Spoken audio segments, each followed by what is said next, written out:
LAPD is looking for a potential serial killer in Los Angeles that is targeting the homeless. Do not sleep alone tonight. Seek shelter, seek services, stay together, seek support, and we need your help to get the word out. As the police put out this warning about the 3 murders spanning just 4 days, they also released this image of a dark-colored sedan and murky hooded individual that they believe is connected to the crimes that all appear to have taken place in Los Angeles. Now, I know those areas personally, and they range from bad to kind of alright, but now, in the same area, it appears LA has a serial killer targeting the transients, which all the headlines will run that story, but ignore the fact that 3 deaths in 4 days is eclipsed by the 6 deaths every single day that was already occurring, as people keep bringing up on Twitter how much of an issue fentanyl is, reminding them how those same substances are making it into the city, who was allowing it, and also that the state is actually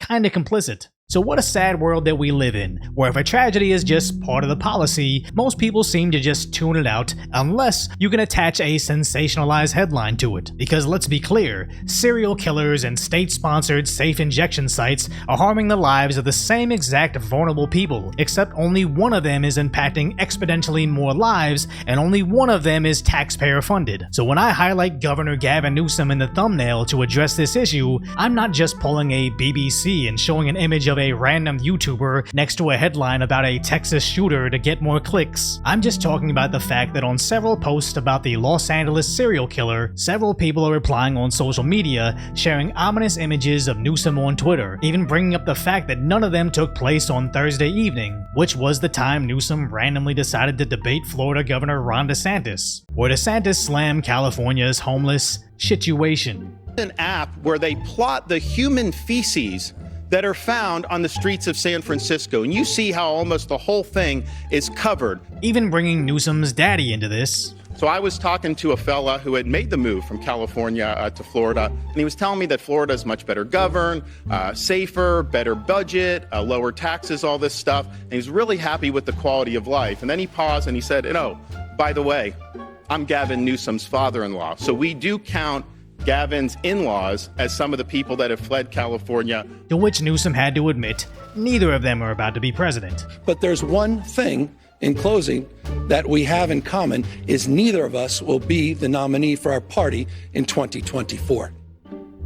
Now, I'm not inferring that Newsom went back to California and made certain the homeless crisis was never going to embarrass him on live television again. I'm simply not doing that. I just want to point out the fact that they only seem to care about these lives if it impacts them politically, because even when their response seems to do more harm than good, if they can somehow chalk it up as a political win, they just leave it as is, only addressing how bad it's become if some hard-hitting headline shines light on their failures, or if their Chinese overlords happen to swing by. As San Francisco was allowed to look like this for years, but then Newsom hangs out in China right before President Xi is coming through, so the Bay Area quickly rounded up their homeless and were able to transform their streets overnight into an Elysium-level cage dystopia. Now, the running meme was, what did Newsom actually do with the homeless? But it appears he just swept it under the rug because apparently they just immediately returned to those same areas right after all the Asians left. But it doesn't change the fact that these politicians are enacting policies that are impacting the transients 100 times more than any serial killer could. Because looking at the San Francisco Chronicle article from just last month highlighting how in October alone, 55 had lost their lives to ODs, where 2020 was their worst year ever, but 2023 is now projected to shatter that record, despite the fact that their mayor had declared a state of emergency in 2021 that only seemed to exacerbate their issues. As now Newsom has called for investigations into San Francisco's problems, where they claim they will go after the traffickers responsible, as the DA said they should now investigate OD deaths as actual murders. And if this is what California and San Francisco are actually going to enact, I think this is a great move that will probably save thousands of lives, because I remember seeing addicts sprawled out and suffering in the streets and thinking, just because their dealer isn't actually killing them doesn't mean they're still not equally ending their lives. And if they start treating these dealers like the serial killers that they are,